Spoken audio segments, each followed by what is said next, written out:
नमस्कार, मैं doctor Sunil Jaiswal Varanasi news channel से आज हमारे साथ बैठे हैं अभी वर्तमान में 2019 में लोकसभा प्रत्याशी सुरेंद्र राजभर जी, जो कि वाराणसी लोकसभा चुनाव लड़े हुए थे। आइए आज जो इनसे वार्तालाप करते हैं। पहले इनसे जरूर जानना चाहेंगे कि 2019 में ओम प्रकाश राजभर की पार्टी से उन्होंने चुनाव लड़ी थी वाराणसी विधानसभा से, उसके बाद उन्होंने भारतीय जनता पार्टी ज्वाइन की, आखिर ऐसा क्यों? मैं अपने सुनील जायसवाल जी जो हमारे मीडिया से हैं, हम पार्टी छोड़ने का मतलब हमारा कोई उद्देश्य नहीं था कि पार्टी में रहना जरूरी है, पार्टी में रहते हैं, लेकिन पार्टी की नीतियां हमको अच्छा नहीं लगा। पार्टी कोई हित में बात करता है वहाँ भी अड़ंगा पार्टी के लोग डालते हैं। खुद हमारे राष्ट्रीय अध्यक्ष जी का बात हमको नहीं समझ में आता है, गाय और भैंस में की बात करते हैं, हनुमान बन जाते हैं, अंगद बन जाते हैं, और राम का कभी गुणगान करते हैं, कभी राम का बुराई भी करते हैं। ये सब सारी बातें हैं।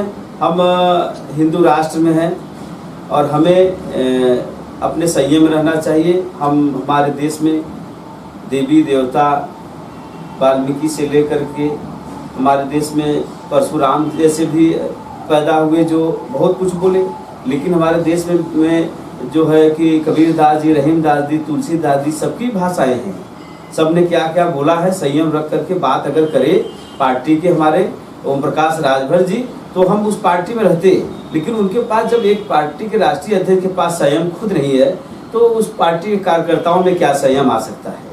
तो आप भारतीय जनता पार्टी से किस प्रकार से प्रभावित हुए? मैं भारतीय जनता पार्टी से हमको ये देखते देखते ये लगा कि जो भी कार्य भारतीय जनता पार्टी कर रही है और मोदी जी और योगी जी के नेतृत्व में जो कार्य हो रहा है देश में, प्रदेश में, ये राष्ट्र हित में हो रहा है। राष्ट्र हित में जब हो रहा है और उसका पार्टी के ही लोग विरोध कर रहे हैं दूसरे दलों के, और नए नए लड़कों को आगे खड़ा करके दंगा फसाद करा देना, योजनाओं का विरोध कराना, तो ये हमको लगा कि ये लोग राष्ट्र हित के लिए नहीं बल्कि अपने परिवार और अपने सगे संबंधियों के लिए, अपने मित्र यार के लिए पार्टी चला रहे हैं।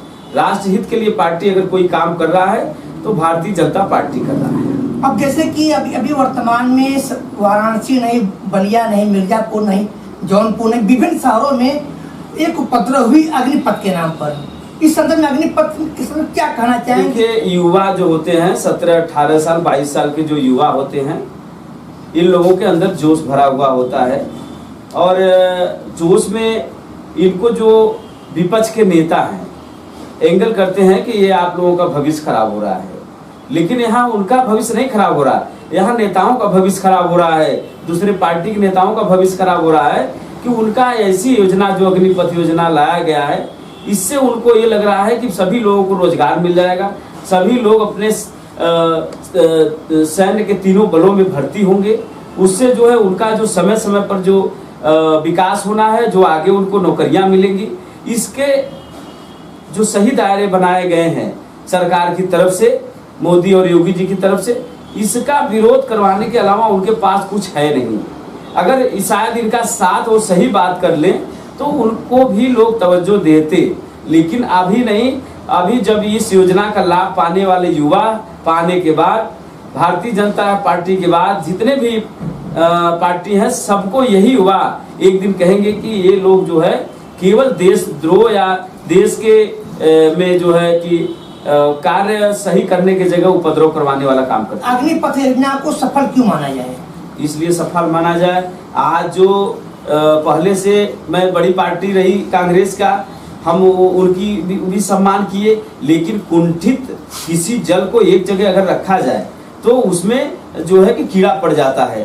भारतीय जनता पार्टी ने समय समय पर जो है बदलाव करके देश के विकास के लिए जो योजना बना रहा है, और इससे जो है जो ऐसे लोग हैं जो बैठकर खाना चाहते हैं, काम चोरी करना चाहते हैं, ऐसे लोगों को जब भारतीय जनता पार्टी अगर सेवा लायक नहीं है तो उनको सेवा से हटा रहे, तो क्या गलत कर रहे हैं?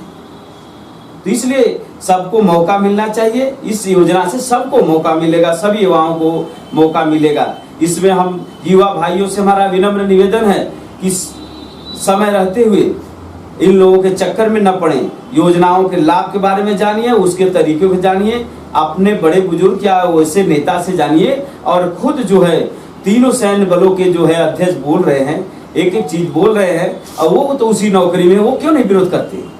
उनका बच्चा है, उनके भी भविष्य है। देखिए, आर्मी की जो भर्ती पूर्णकालिक होनी चाहिए, तो ये अल्पकालिक है, 4 साल की। 4 साल की जो अल्पकालिक की, ये ऐसी बात नहीं है। इसमें जो जैसा रहेगा उसको आगे बढ़ने का मौका मिलेगा।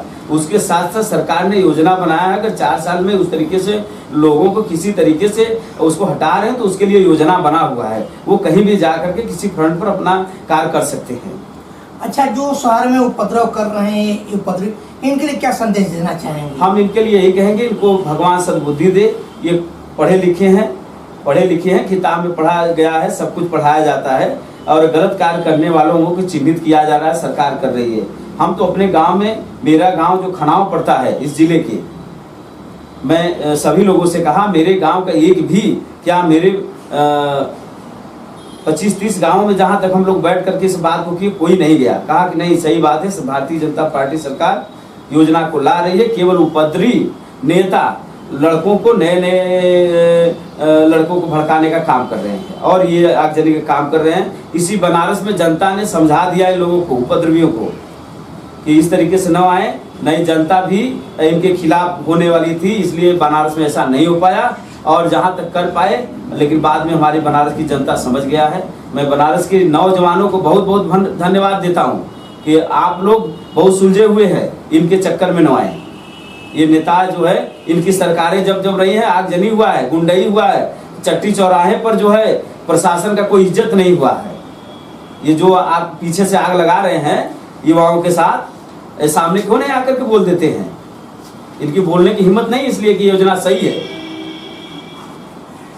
जैसा कि अभी आपने देखा कि मेरी 2019 लोकसभा प्रत्याशी सुरेंद्र राजभर से बातचीत थी, उन्होंने बताया कि अग्निपथ योजना सरकार की पूर्व सफल है और विपक्ष इसका पूर्ण रूप से विरोध कर रही है, इसके लिए युवाओं को उस्काने का प्रयास कर रही है।